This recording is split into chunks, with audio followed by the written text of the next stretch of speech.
রুমা দরজাটা একটু খোলতো।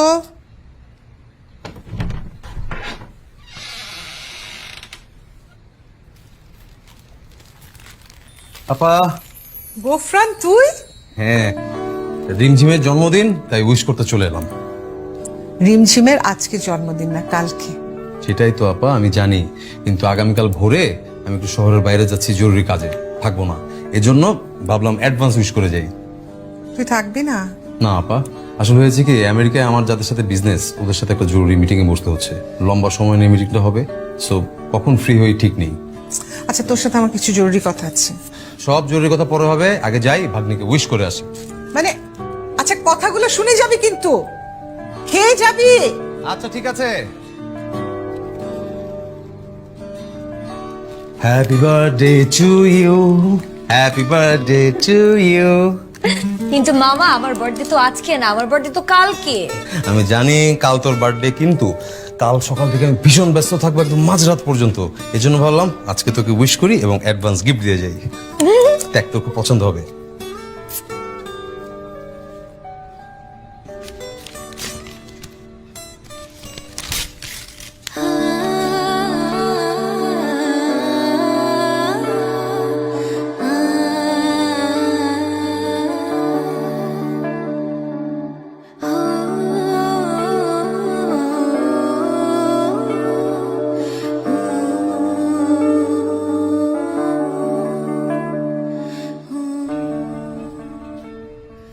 ওয়াও মামা, এত সুন্দর পোর্ট্রেট কখন আঁকিয়েছো? কাকে দিয়ে আঁকিয়েছো?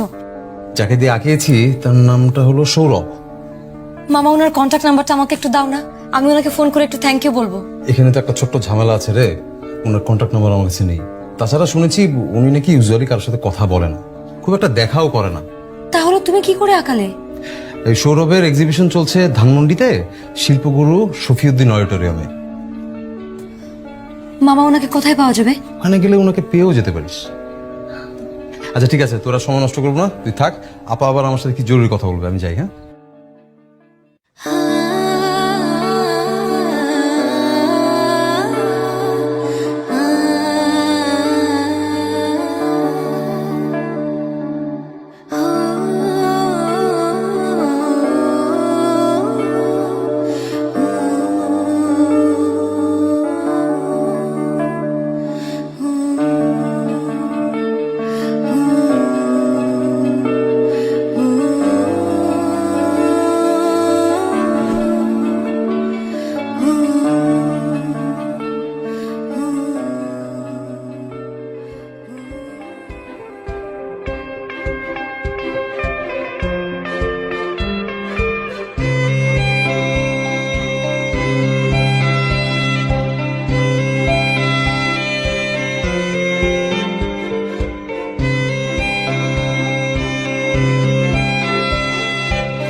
এক্সকিউজ মি, আর্টিস্ট সৌরভ কোথায়? ওনাকে দেখতে পাচ্ছি না।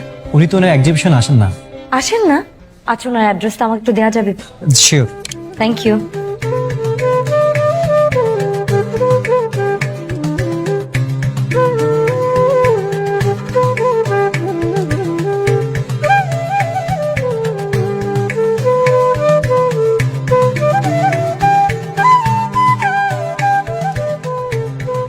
এক্সকিউজ মি, আর্টিস্ট সৌরভ কোথায়? আমি ওনার সাথে একটু দেখা করতে চাচ্ছি। আপনি কে? আমি হচ্ছি। কার সাথে দেখা করবেন না? আপনার কোনো কাজ থাকলে আমাকে বলতে পারেন। কিন্তু আমি তো সেটা সৌরভকেই বলতে চাই। সম্ভব নয়। সম্ভব না? আচ্ছা, আপনাদের স্টুডিওটা কোন দিকে? স্টুডিও হচ্ছে এদিকে, দরজা দিয়ে ওপাশে গেলে studio. Thank you so much. এই আপনি ওদিকে কোথায় যাচ্ছেন? কেন, সৌরভ নেই? না মানে আছে, কিন্তু উনি কাজ করছেন। দ্যাটস ভেরি গুড, তাহলে তো এখন ওনার সাথে দেখা করাই যায়। আমি বললাম তো আপনাকে, ওর কার সাথে দেখা করেন না। ওফো, ওনার কার সাথে দেখা করা লাগবে না, আমি ওনার সাথে দেখা করবো। সরেন আপনি, move move move. Excuse me, excuse me, hello.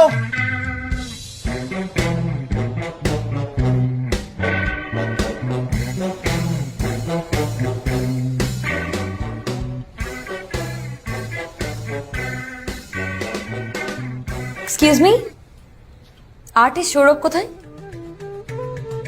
Hello, আমি আপনার সাথে কথা বলছি। আর্টিস্ট সৌরভ কোথায়? আমি Sourav.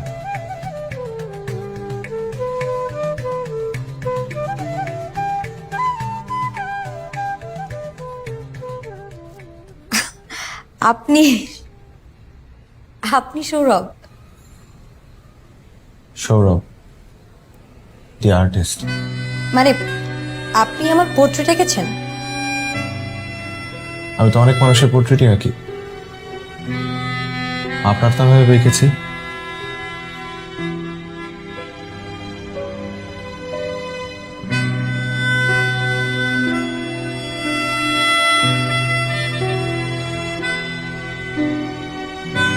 Or what are you doing in my room?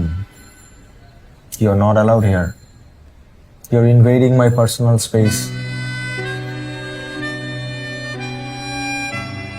I am really sorry. আসলে আপনার ওই যে ম্যানেজার আকাশ আমাকে কিন্তু একদমই আসতে দিচ্ছিল না, আমি জোর করে এখানে চলে এসেছি। Actually I was so excited to see you in person, সে কারণে আমি বুঝতে পারিনি। বাই দ্য ওয়ে, আপনি মেয়েদের পোশাক পরে বসে আছেন কেন?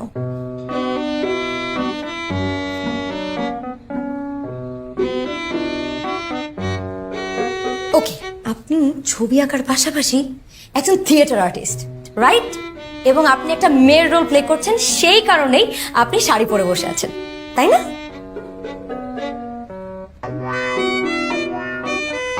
না না না, let me guess again. I think আপনি একটা মেয়ের পোর্ট্রেট আঁকছেন এবং আপনি চাচ্ছেন তার ক্যারেক্টারটা আপনার মধ্যে ধারণ করতে, সেই কারণেই আপনি ফিমেল সেজে বসে আছেন, রাইট? তাই না? না। তাহলে Get out. G, Get out of my room. আমি কি আপনাকে বিরক্ত করছি? আমি যদি আপনাকে বিরক্ত করে থাকি, আমি এখন এখান থেকে বের হয়ে যাচ্ছি। আপনি এক কাজ করুন, আপনার ফোন নাম্বারটা। কাকে কি বলছি? আপনি তো আবার ফোনও ইউজ করেন না। আচ্ছা, আমাকে একটা কথা বলুন তো, আপনি এই যুগে এসে একজন প্রযুক্তিহীন মানুষ হয়ে কিভাবে বেঁচে আছেন? আকাশ, আকাশ, আমি অনেকবার উনাকে বলেছি, উনি আমার কোনো কথাই শুনে নাই, রীতিমতো জোর করে স্টুডিওতে ঢুকে গেছেন। আপনি প্লিজ একটু আসুন, বাইরে আসুন, প্লিজ আসুন। সারা জীবন শুনেছি আর্টিস্টদের অনেক মুড, আজকে নিজের চোখে সেটা দেখে গেল।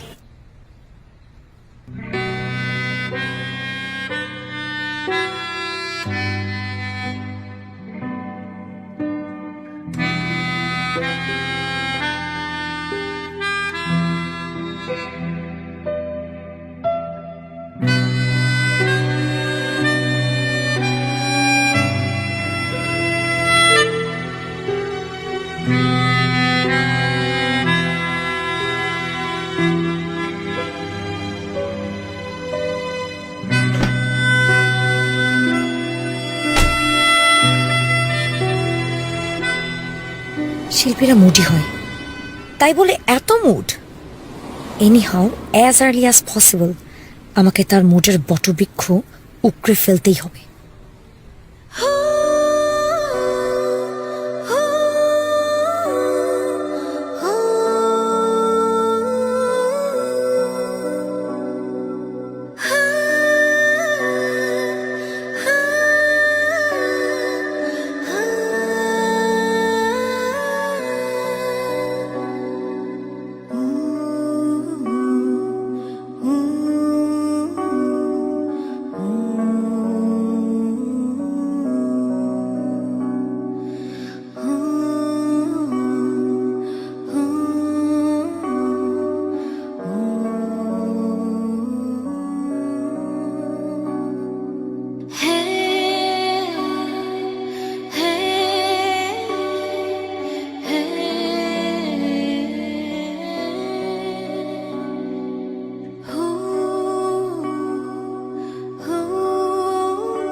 শিল্পীরা কি এমনই?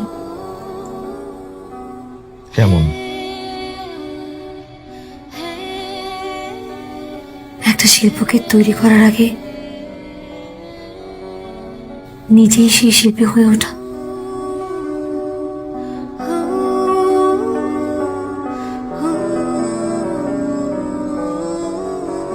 হয়তো কেউ কেউ করে, আবার কেউ কেউ হয়তো করে না।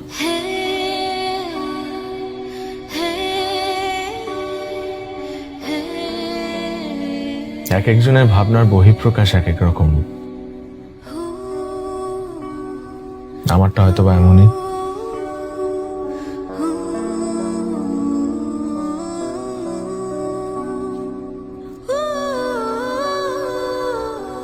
রিমঝিম, রিমঝিম, মা? ডিনার করবি না? অনেক রাত হলো তো। হ্যাঁ মা, আসছি। তো চল। তুমি যাও।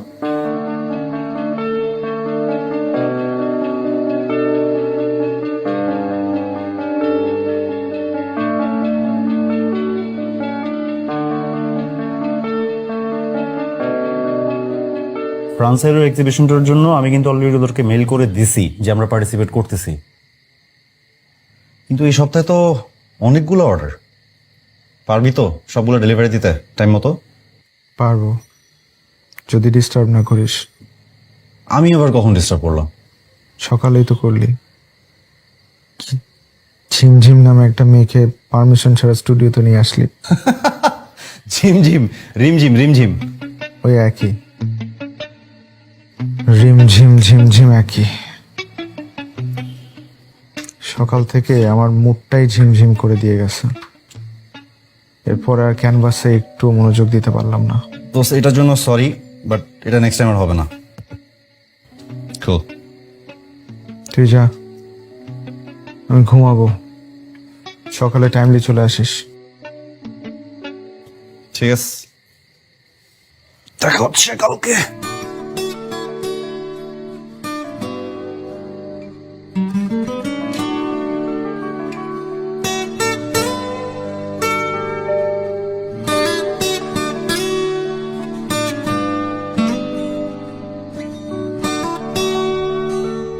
আজকে বিকেলে ডেলিভারি দেওয়ার কথা ছিল। আচ্ছা, আমি ডেলিভারি লিস্ট একটু চেক করছি। আইল কল ব্যাক টু ইউ, ওকে? আমি, হ্যাঁ, জাস্ট গিভ মি 5 মিনিটস, ওকে? আপনি আবার এসছেন? সৌরভ না তাকে বললো বিরক্ত না করতে। আপনি আমার সাথে এরকম করে কথা বলছেন কেন? আমি এখানে কাউকে বিরক্ত করতে আসিনি। আমি এসেছি একটা প্রফেশনাল কাজে, ঠিক আছে? আমি অর্ডার করতে চাই। আচ্ছা, বলুন বলুন কি করতে হবে? আপনি এত অস্থির হচ্ছেন কেন? আপনাকে দেখে মনে হচ্ছে আপনি যত তাড়াতাড়ি আমাকে এখান থেকে বের করে দিতে পারবেন তত তাড়াতাড়ি আপনার জন্য ভালো। না না না না, ব্যাপারটা আসলে তেমন না। সৌরভ পছন্দ করে না, খুবই বিরক্ত হয় জিনিসগুলোয়। আর আমি ওর ম্যানেজার হলেও আমি কিন্তু ওর ফ্রেন্ড। ফ্রেন্ড কাম ম্যানেজার বলতে পারেন। সো কিসে বিরক্ত হয় কিসে হয় না সেটা আমাকে লক্ষ্য রাখতে হয়। ঠিক আছে, আমি এখানে এসেছি কয়েকটা পোর্ট্রেট করাতে। খুবই ভালো কথা।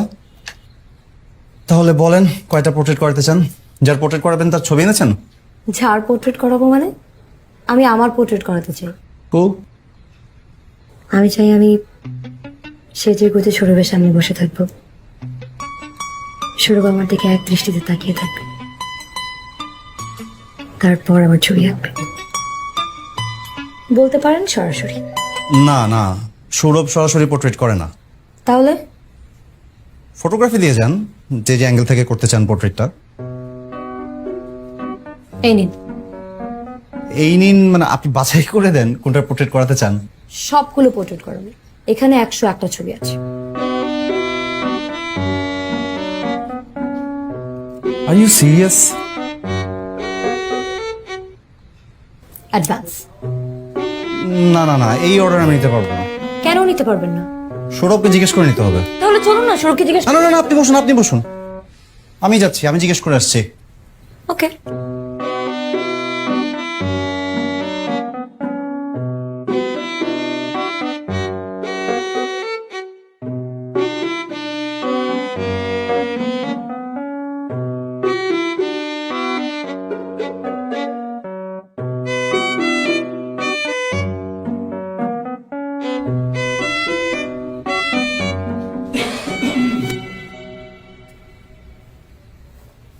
আকাশ, আমি অনেকবার মানা করেছি আমার কাজের মাঝখানে স্টুডিওতে পারমিশন ছাড়া প্রবেশ করা যাবে না।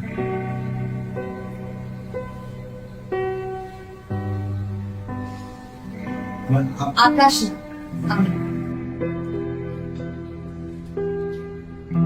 আমি কে? রিমঝিম।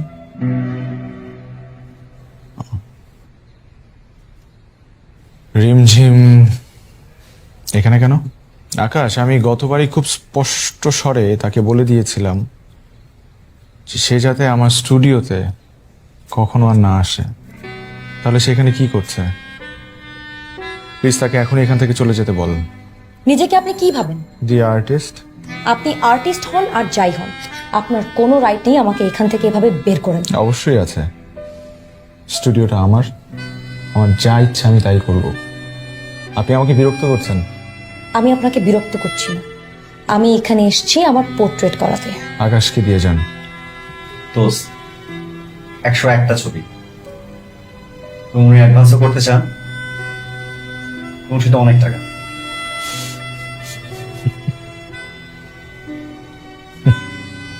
অনেক টাকা? আকাশ, কি অনেক টাকা? তো আপনি আপনার টাকা দিয়ে একজন শিল্পীকে কিনতে চান?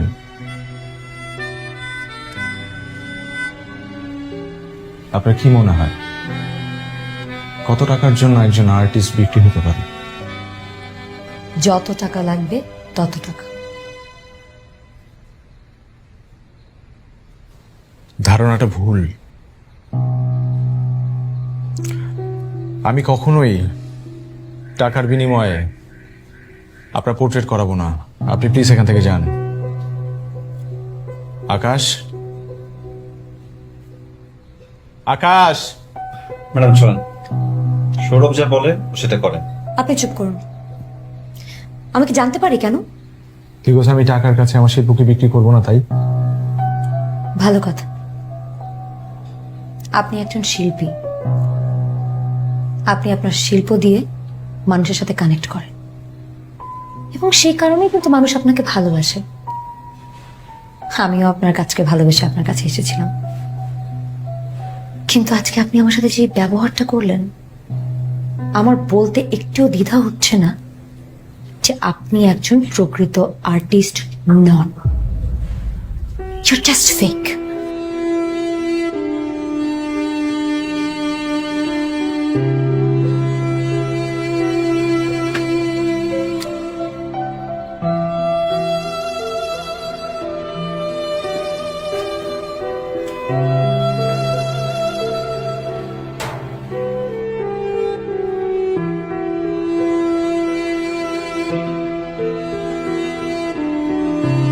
প্রত্যেক মাসের 1 তারিখে আপনার বাসায় 5টি পোর্ট্রেট পৌঁছে যাবে,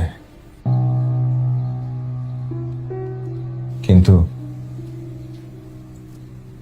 আমি আমার স্টুডিওতে আপনাকে আর কখনো দেখতে চাই না। ইনফ্যাক্ট আমি আমার 2 চোখের সামনেই কখনো আপনাকে আর দেখতে চাই না। Get out, out.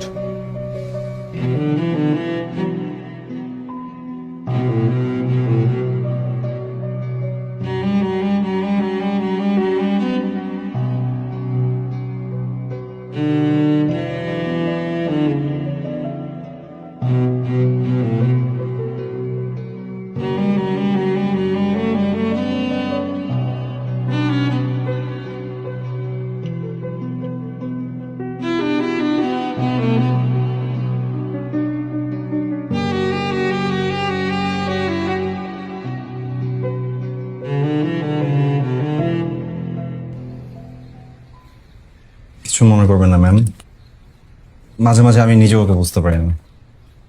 I don't care. টাকাটা রাখুন। না না না, টাকা এখন না, আপনার কাজটা আগে হোক, তারপর টাকাটা নিব।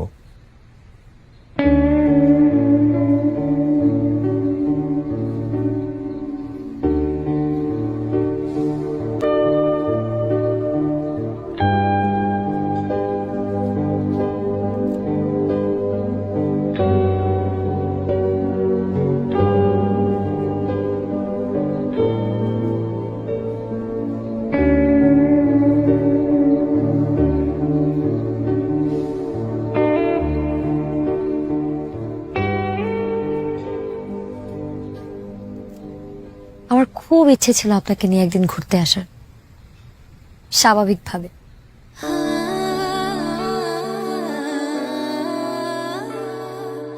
আমাকে কি আপনার অস্বাভাবিক লাগে?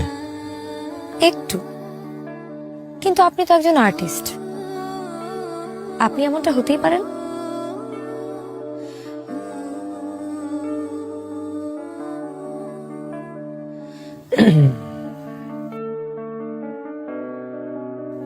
তো হুট করে আমাকে এভাবে বাইরে নিয়ে আসলেন যে? আমার ইচ্ছা। কেন, আপনার কোনো সমস্যা হচ্ছে? না, একদম না। কফি খাবেন? সমঝোতা? বিভেদ ছিল কখনো?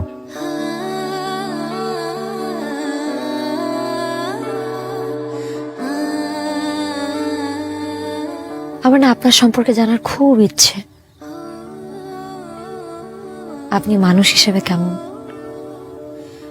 আপনার পছন্দ অপছন্দ। পছন্দ তো অনেক কিছুই আছে। যেমন বলুন না।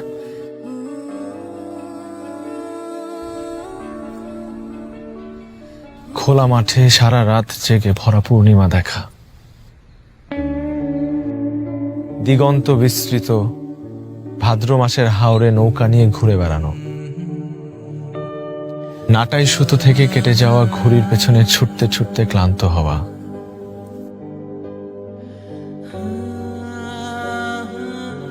সবজি ক্ষেতের পাশ দিয়ে হেঁটে যাওয়ার সময় মাচায় ঝুলতে থাকা কচি শশা চুরি করে খাওয়া,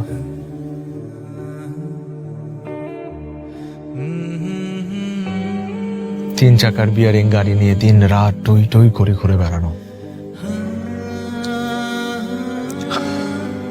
এমন আর অনেক কিছুই আমার পছন্দ। কিন্তু নাগরিক এই সভ্যতার দুর্ভিক্ষে এগুলো আমি কোথায় পাই বলেন? এই সব কিছু যদি আমি আপনাকে দিই, নেবেন? আপনি দেবেন এসব কিছু?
মা, বল।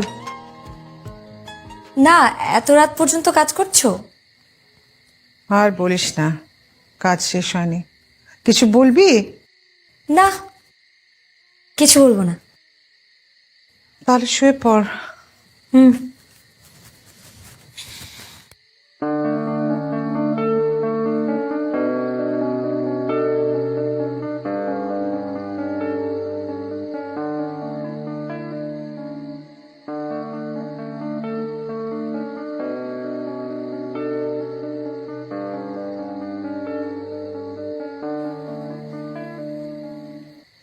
মা, তোমার মেয়ের যে বিয়ের বয়স পার হয়ে যাচ্ছে, তুমি কি একটুও খেয়াল করছো না? মানে? না মানে আমার এখন যে বয়স, তার 2 বছর আগে কিন্তু তোমার বিয়ে হয়ে গিয়েছিল। তো কি হয়েছে? আমি বুঝলাম না তোর কি হয়েছেটা, কি কি বলছিস কিছুই তো বুঝতে পারছি না। মা, আমার না একটা ছেলেকে খুব পছন্দ হয়েছে। ছেলেটা কে? ও একজন আর্টিস্ট, মানে পেইন্টার, নাম সৌরভ। ভালো তো, গিয়ে বল তাকে। আমি বলতে পারছি না দেখি তো তোমার কাছে এসেছি মা। মানে কি, তোর ভালোবাসার কথা এখন গিয়ে আমি ওকে বলবো? এটা হয় নাকি? ভালোবাসার কথা বলবে কেন? তো তুমি গিয়ে বিয়ের কথা বলবে। রিমঝিম, মা প্লিজ, তুমি কালকে ওর স্টুডিওতে যাবে বিয়ের প্রপোজাল নিয়ে। মা প্লিজ বলো যাবে, প্লিজ। ঠিকানাটা দিয়ে যাস। আই লাভ ইউ মা। I know. Thank you so much. Good night.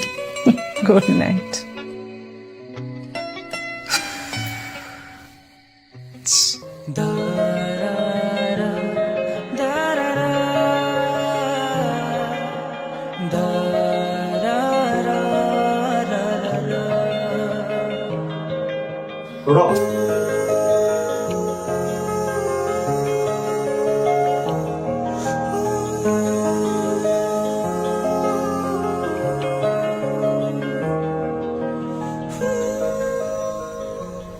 আমি রিমঝিমের মা।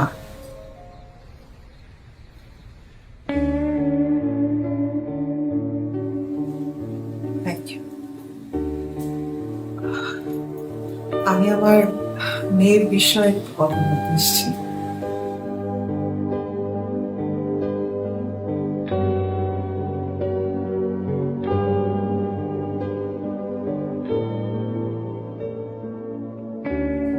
আমি হয়তো ধারণা করতে পারছি আপনি কি বলতে চান, আর আমার ধারণা যদি সঠিক হয়ে থাকে তাহলে আমি এই কথাটা শুনতে আগ্রহী নই।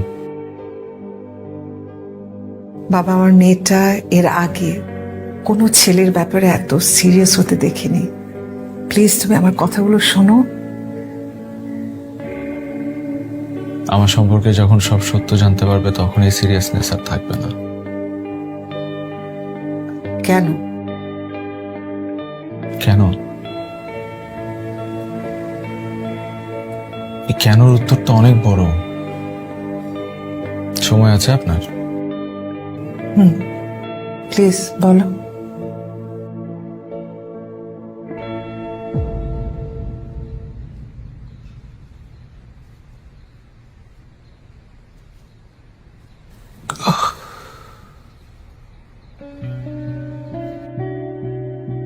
সময়টা ছিল 1989 সাল। নরসিংদীতে একটি ভয়াবহ রেল দুর্ঘটনায় 170 জন মারা যায়। সেখান থেকে কয়েকজনকে আহত অবস্থায় উদ্ধার করা হয়।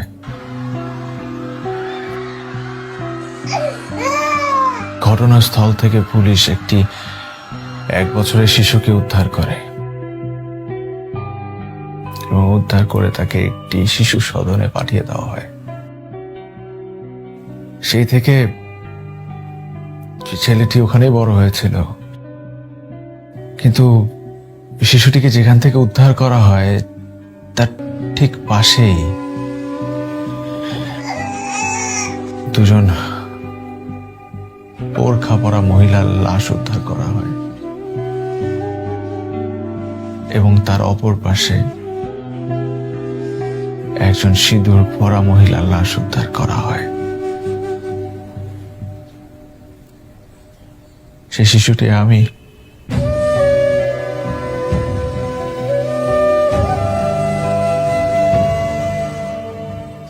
আপনি কি আমাকে বলতে পারেন যে আমি কাকে আমার গর্ভধারিণী হিসেবে মেনে নেব? সেই বোরখা পরা মহিলাটাকে নাকি সিঁদুর পরা মহিলাটাকে?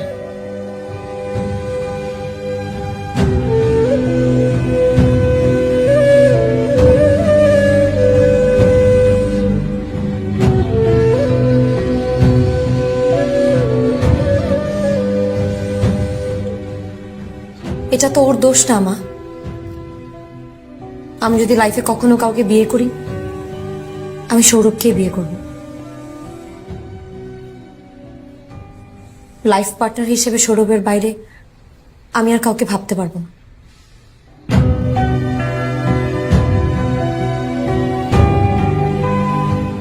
এখন আমি কি করব?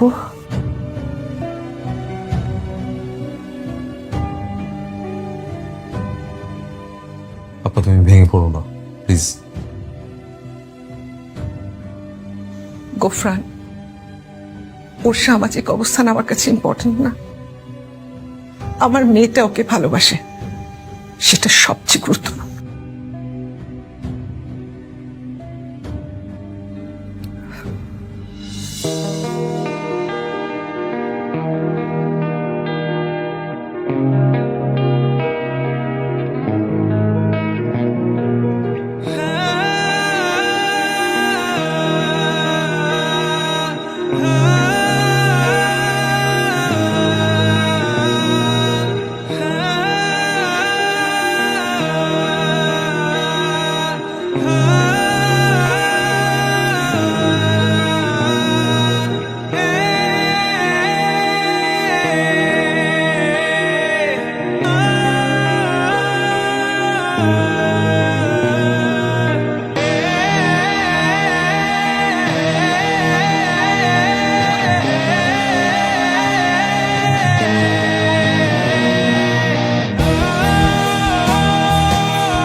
সম্ভব না। আপনি যেটার জন্য এখানে এসেছেন এটা সম্ভব না। ওয়েল, যে কেন সম্ভব না সেটা কি একটু জানতে পারি? দেখুন সৌরভ, রিমঝিম মানে আমার ভাগ্নি, ও কিন্তু অসম্ভব লক্ষ্মী একটা মেয়ে, highly educated, well family background, well established, শিল্পপতি বাবার একমাত্র সন্তান। ওর বাবা মানে আমার দুলাভাই বছর দুয়েক হলো মারা গেছে, বাট সেটাও কোনো ম্যাটার করে না, কারণ আমার আপা খুব ট্যাক্টফুলি বিজনেসটা হ্যান্ডেল করছেন। তবে সবচেয়ে বড় পয়েন্ট হলো রিমঝিম আপনাকে অসম্ভব রকম পছন্দ করে। ছবিটা কেমন হয়েছে? বাহ, বিউটিফুল। I know. আমার প্রত্যেকটা চিত্রকর্ম আমার ফ্যানরা পছন্দ করে এবং সেই সূত্রে আমাকেও পছন্দ করে। দেখুন সৌরভ, এটা ঠিক আছে, বাট আপনার ফ্রেন্ডস বা আপনার সার্কেল আপনাকে অনেক পছন্দ করে, বাট রিমঝিমের পছন্দ করা আর ওদের পছন্দ করা কিন্তু সেম থিং না। রিমঝিম আপনাকে ভীষণ রকমের ভালোবাসে, ভীষণ। সৌরভ, আমি শুনেছি আপার কাছে যে আপনার বড় হয়ে ওঠা, আপনার যে একটা পাস্ট জার্নি আছে সেটা অনেক কষ্টের। এখন এটাকে যদি আপনি এক্সকিউজ হিসেবে দাঁড় করান, সেক্ষেত্রে আমি বলতে চাই, দেখুন আপনার পাস্টের জার্নি আমাদের কাছে কোনো ম্যাটার করে না। সিরিয়াসলি, আমাদের কোনো প্রবলেম নেই।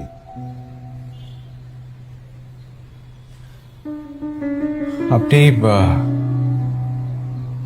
সরি, আপনার নামটা ভুলে গেছি। আমি গোফরান। গোফরান সাহেব, আপনি যথেষ্ট সম্মানিত একজন লোক। আমি আপনাকে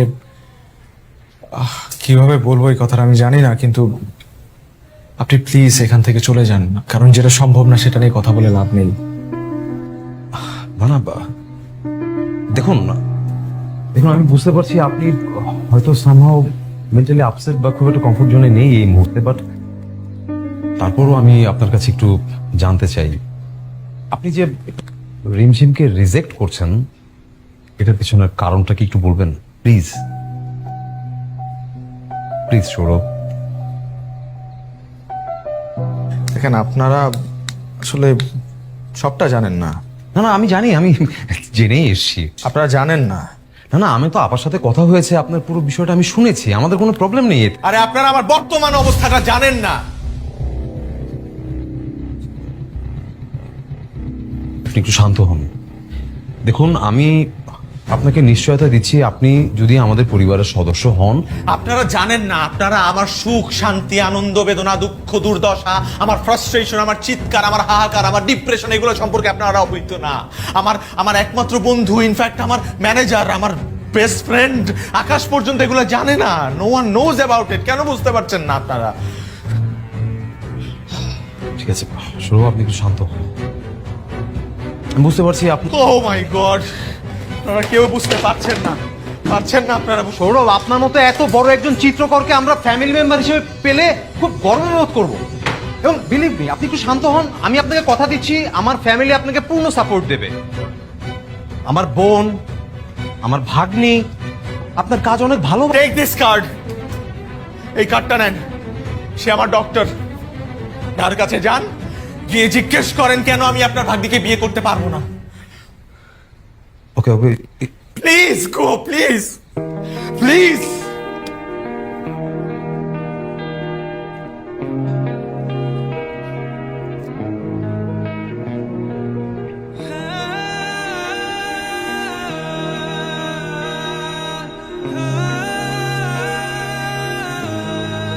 দেখুন, মেডিকেল পরিভাষায় একটা রোগ আছে, DSD, disorder of sex development. একটা শিশু জন্মের সময় তার যে লিঙ্গ ডিটারমিনেশন হয় সেখানে কিছু তারতম্য দেখা দেয়। আর জন্মগতভাবে মানুষের একটা জেনেটিক সেক্স থাকে, আরেকটি থাকে ফেনোটাইপিক সেক্স, মানে বাইরে তার সেক্সটা কি আর জন্মের সময় তার সেক্সটা কি হয়েছিল। এই পাথওয়ের মধ্যে যদি কোনো অসামঞ্জস্যতা থাকে তাহলে কিন্তু তার সেক্সটা প্রকাশিত হয় না। ধরুন, একটা মেয়ে যদি জেনেটিক্যালি মেয়ে হয় কিন্তু তার মেয়ের যে হরমোন সেটা যদি পরিপূর্ণভাবে বিকশিত না হয় তাহলে আপাত দৃষ্টিতে কিন্তু তাকে আপনার ছেলেই মনে হবে। কিন্তু একটা নির্দিষ্ট সময় পর যখন তার মেয়েলি হরমোনগুলো বিকশিত হতে থাকে তখন ধীরে ধীরে কিন্তু সে মেয়েতে পরিণত হয়। আমাদের শরীরের অবস্থাও তাই।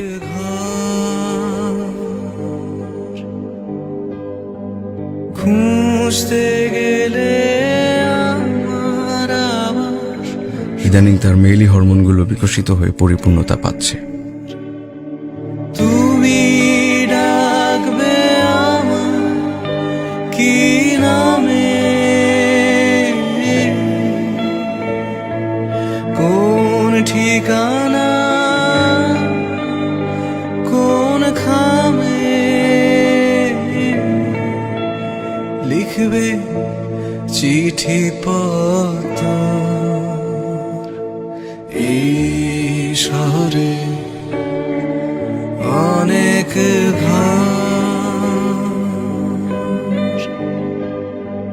খুঁজতে গেলে। কিন্তু সৌরভ চেয়েছিল একটা স্বাভাবিক জীবন, কিন্তু প্রকৃতির উপর নিয়ন্ত্রণ শুধুমাত্র সৃষ্টিকর্তা।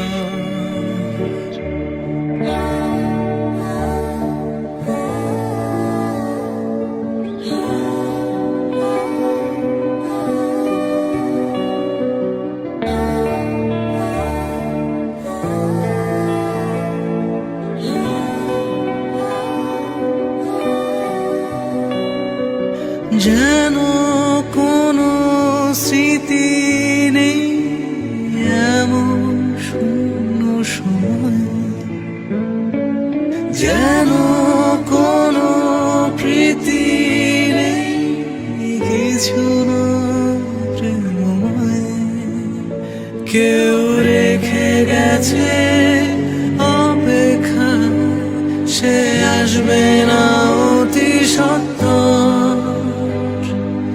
এই শহরে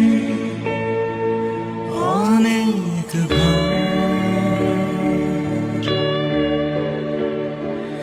এই শহরে অনেক ঘর।